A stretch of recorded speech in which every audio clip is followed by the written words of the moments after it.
The house on Maplewood Lane was more than brick and mortar to Eleanor Grayson. It was a living archive of her life, each room a chapter etched with laughter, tears, and the steady rhythm of decades.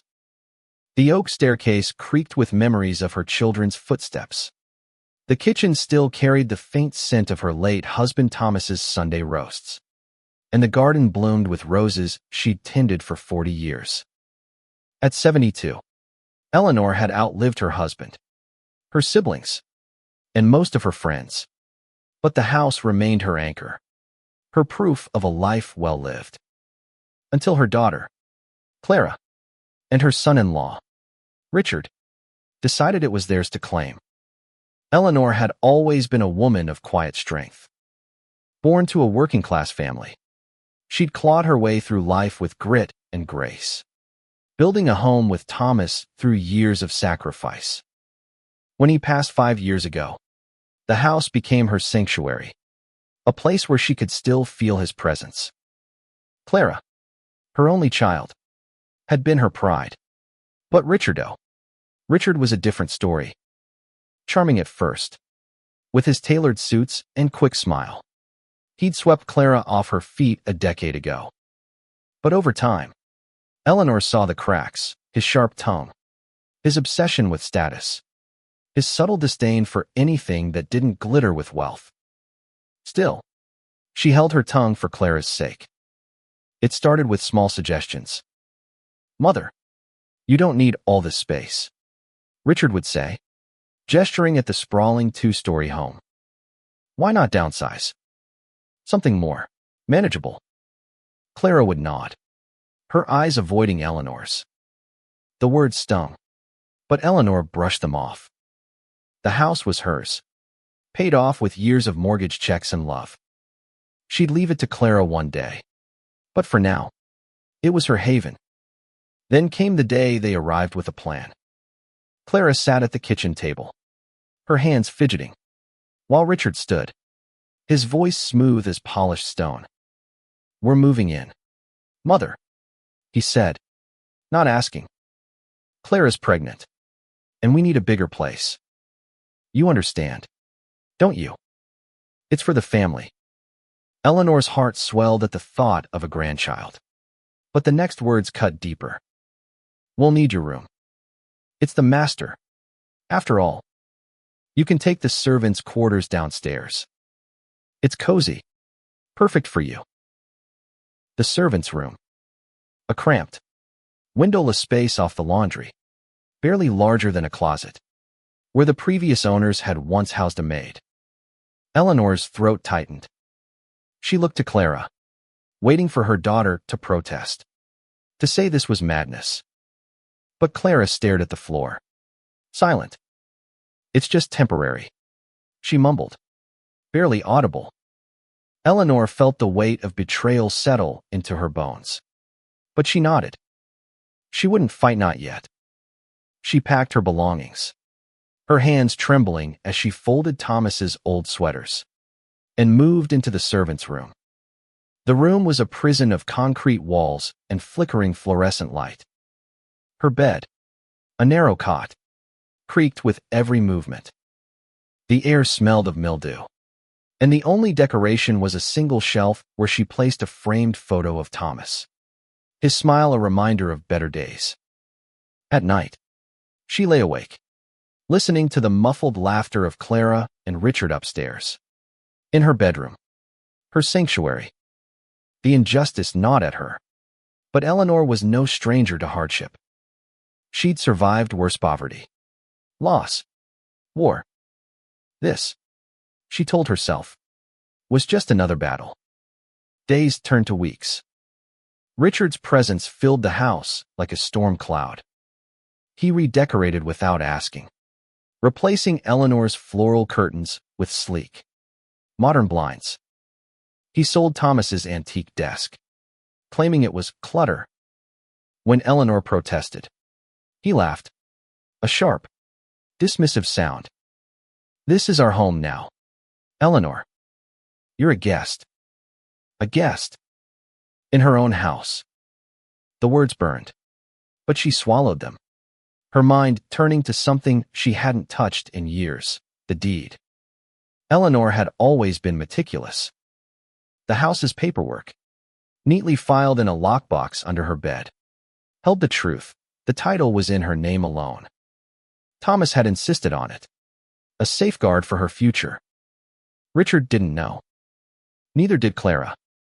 As Eleanor sat in the dim servant's room, her fingers tracing the edges of the lockbox, a spark of defiance flickered. She wasn't powerless. Not yet.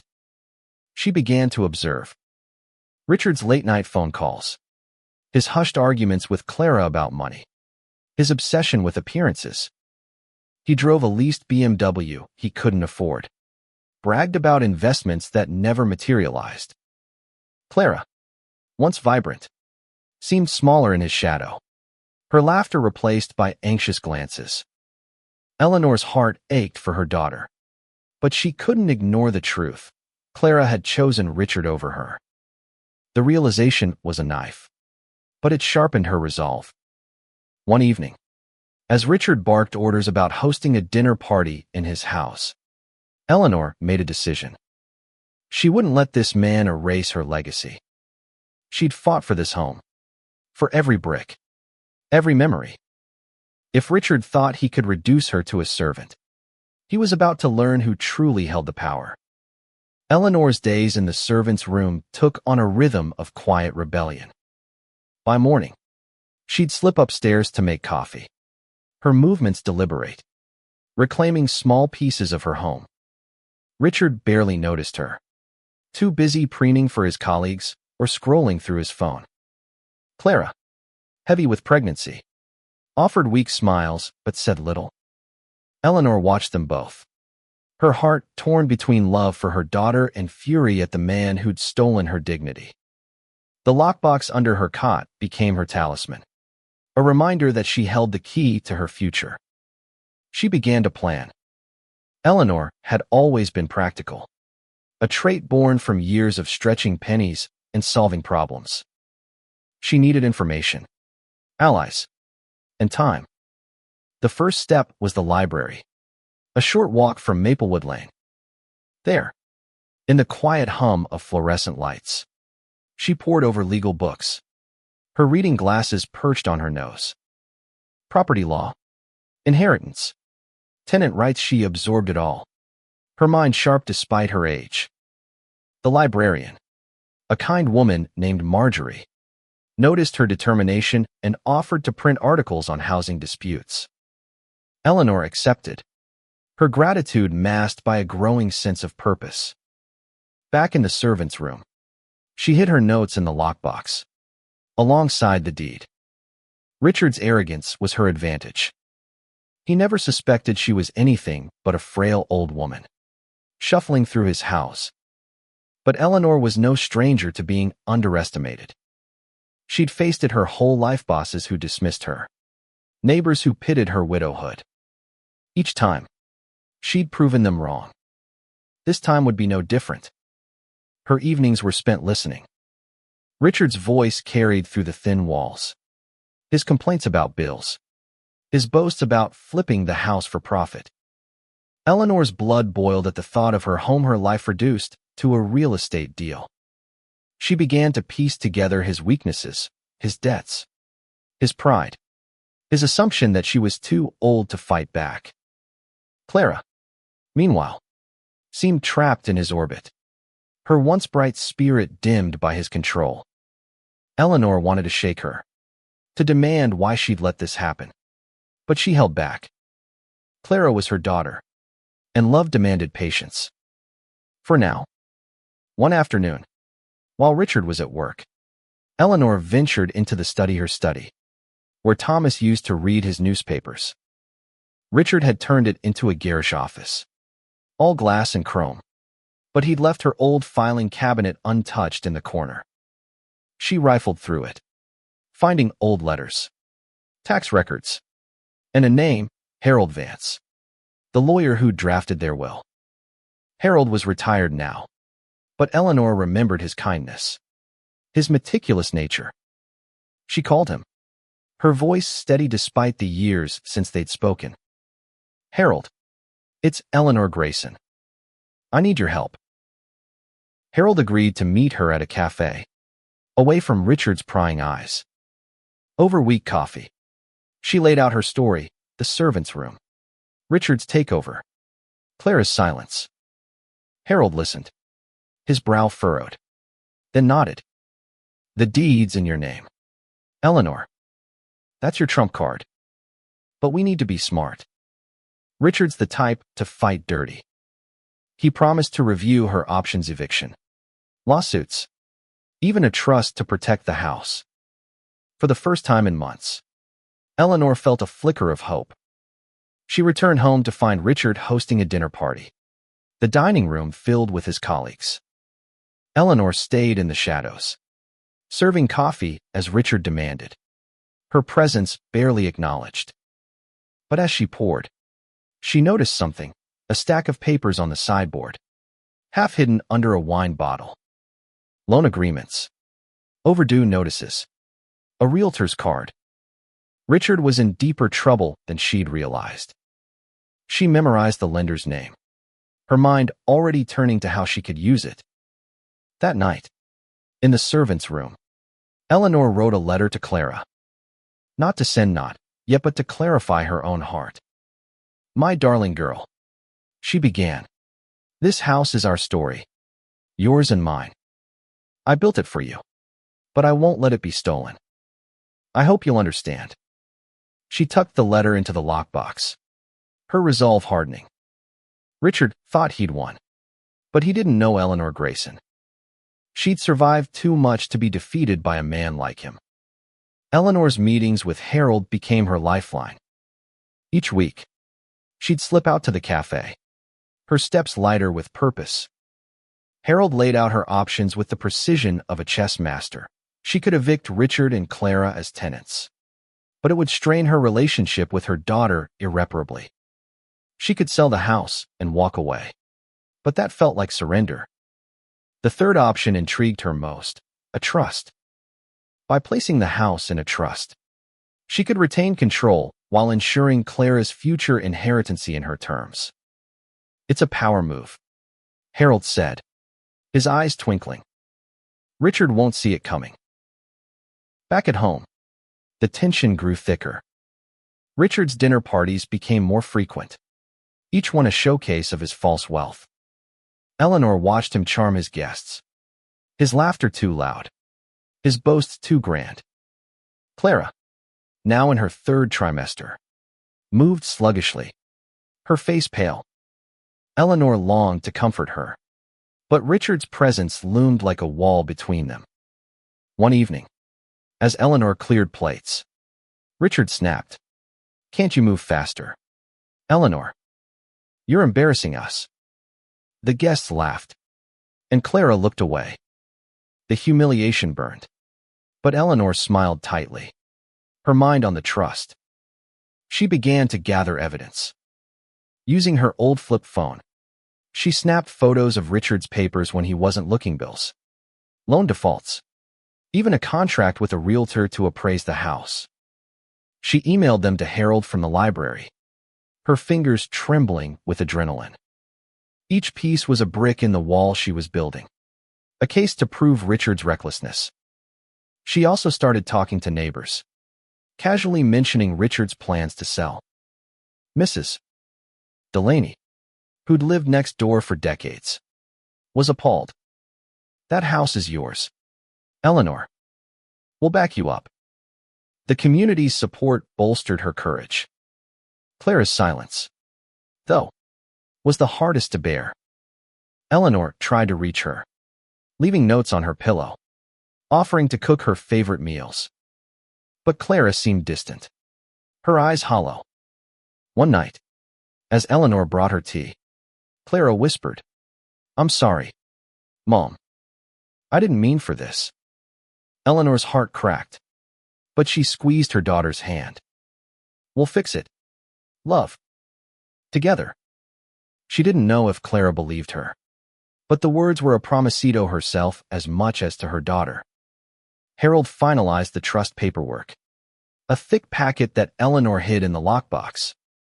The plan was simple: transfer the house to the trust, naming herself as trustee and Clara as beneficiary, with strict conditions to prevent Richard from touching it.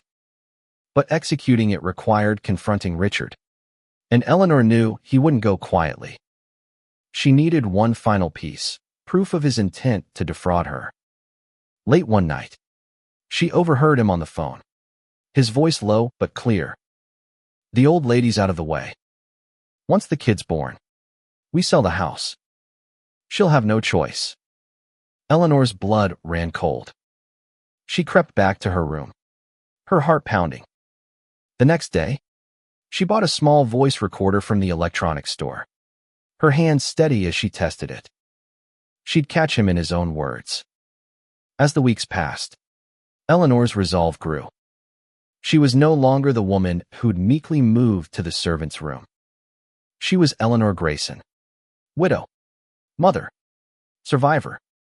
She'd built this life, and she'd fight for it. The house wasn't just hers, it was Clara's future, her grandchild's legacy. Richard had underestimated her, and that was his fatal mistake. Eleanor's plan took shape with the precision of a general preparing for battle. The voice recorder, tucked into her apron pocket, became her secret weapon. She moved through the house with purpose, her eyes sharp, her ears attuned to Richard's every word. He was careless, his arrogance blinding him to the woman he'd dismissed as irrelevant. Eleanor used that to her advantage, lingering near his office, serving drinks at his gatherings, always listening. One evening, as Richard hosted another lavish party, Eleanor caught her break. He was drunk, his voice slurring as he bragged to a colleague about his plans. "The house is worth a fortune," he said, leaning close. "Once I sell it, I'm set. The old lady thinks she's staying, but I've got her in that closet downstairs. She's got nothing." Eleanor's recorder whirred silently, capturing every word. She slipped away, her heart racing with triumph. This was the evidence she needed. She met Harold the next day, handing over the recording. His eyes widened as he listened. "This is gold, Eleanor. He's admitting to fraud, to manipulating you out of your own home. Combined with the deed and his financial troubles, we've got him." They finalized the trust, and Harold drafted a notice of eviction, a formal demand for Richard to vacate. Eleanor felt a surge of power, but also fear. Confronting Richard meant risking Clara's heart. She prayed her daughter would understand. Back home, Eleanor watched Clara closely. Her daughter was due any day, her movements slow, her face etched with exhaustion.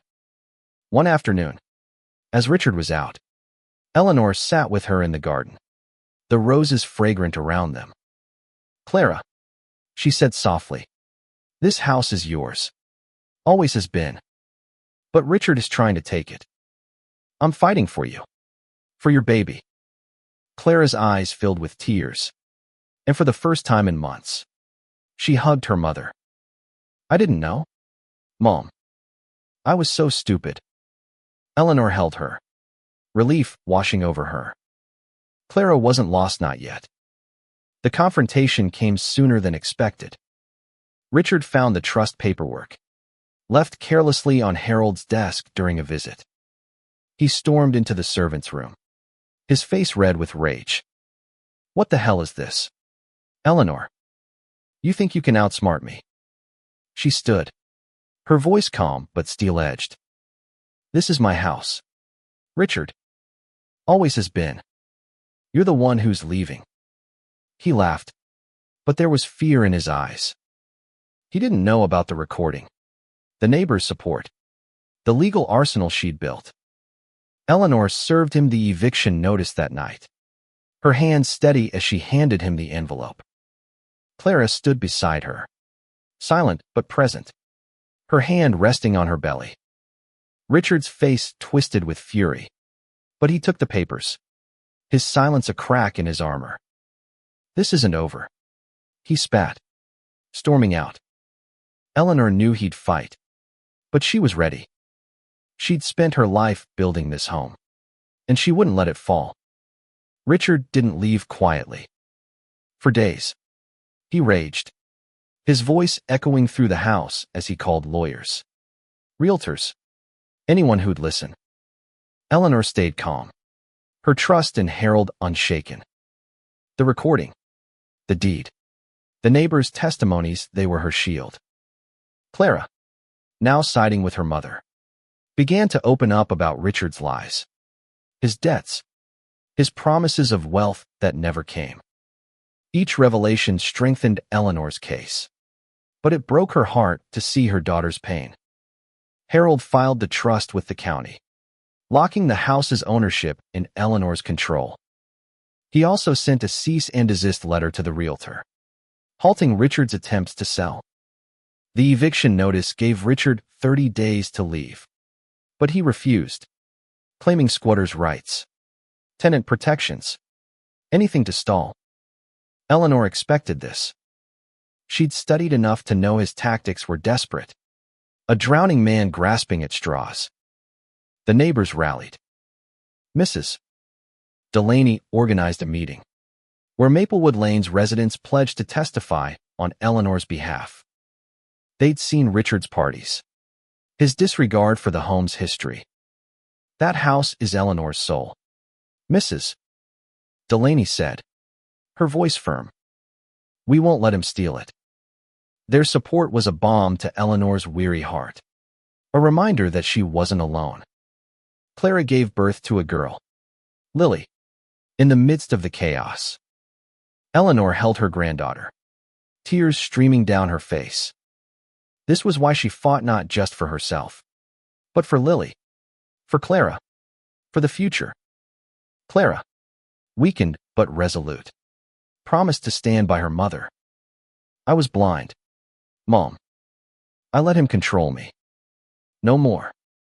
Eleanor nodded, her love for her daughter stronger than ever. Richard's final gambit was a lawsuit, claiming Eleanor had coerced Clara into betraying him. It was a weak case, but it dragged on, costing time and money. Eleanor and Harold countered with the recording, the loan documents, and a financial audit that exposed Richard's debts. The judge, a stern woman with no patience for theatrics, leaned heavily in Eleanor's favor. This is your home, Mrs. Grayson, she said during a hearing. No one can take that from you. As the 30-day deadline approached, Richard's bravado crumbled. His colleagues distanced themselves. His debts mounted, and Clara's refusal to back him left him isolated. One night, he packed a bag and left, his parting words a bitter curse.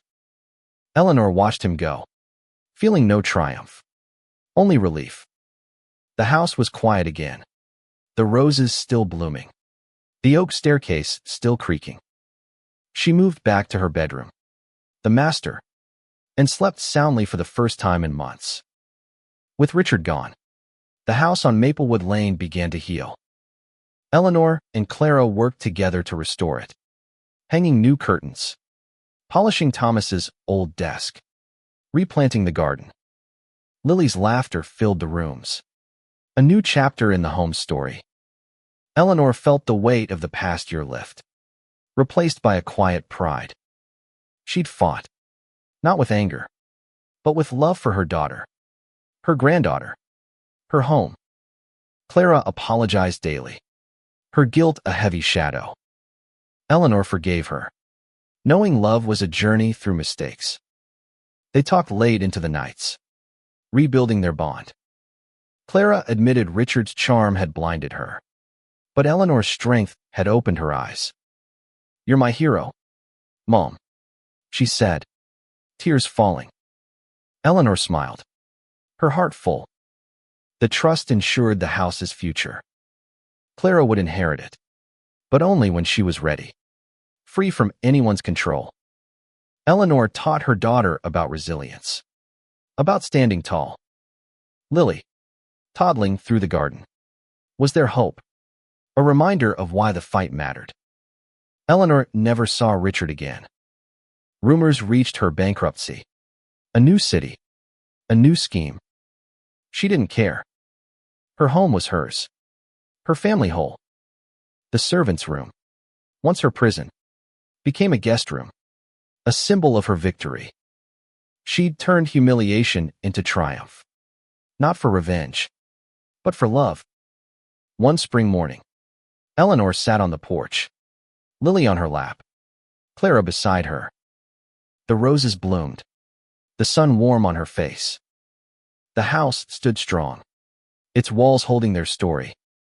Eleanor Grayson, at 72, had proven that no one could take what was hers. She'd served Richard legal papers, and in doing so, she'd reclaimed her home, her dignity, her legacy.